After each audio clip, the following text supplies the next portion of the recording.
Welcome to week 5 and the next theory that we're looking at in the critical approach area, and that is constructivism. The idea that threat can actually be socially constructed or what you call securitized. So Buzan, who I posted a video on him earlier in the week that I hope you all had a chance to have a look at, is one of the main thinkers in this area.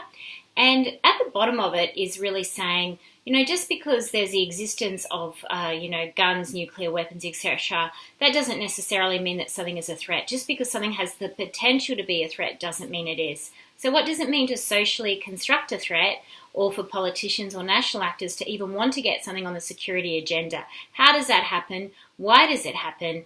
And it's really about questioning the assumptions of what threat means. So I'd like to just use as an example China's actions in the South China Sea, or just the approach to China, or the idea that China is a security threat overall.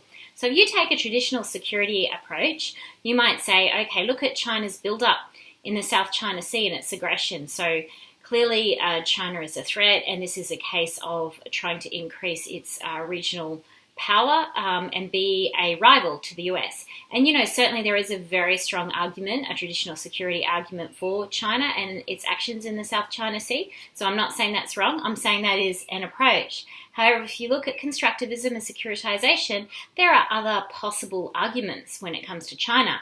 There's looking at China's actions over the last few decades, the fact that now in many ways it's considered a better global citizen, the fact that China and US have each other's strongest trade partners and are very reliant on each other for economic prosperity, the fact that China is a part of the World Trade Organization and has been since 2002. So really you might start to go, well, why is it that some politicians want us to make China seem like a threat when it's unlikely that China is actually a military threat? Is it to support the build-up or more military spending by the US, for example? So a critical approach helps us to start to ask some of these questions and ask about the motivations, the assumptions we make, and to look at this idea of securitization. So this is where politicians can actually get something on the security agenda because it serves their purposes. So China's just one case. Migration's a really popular example where some people believe, it really is a threat. Migrants can be terrorists. And there aren't always appropriate checks for people seeking asylum, for example. So this is a definite threat, an objective, factual threat. Other people point to statistics and say, no, this is actually more trumped up for political benefit and gain. So that is the strength of constructivism, and hope you enjoy this body of thought. It's usually quite popular, I find, in terms of essays because, it gets at ideas such as identity and values and how these can be used, manipulated, or even how they're simply the basis of our social constructions, the way we look at the world. And so it's really trying to get you to question your reality. When is a threat really a threat?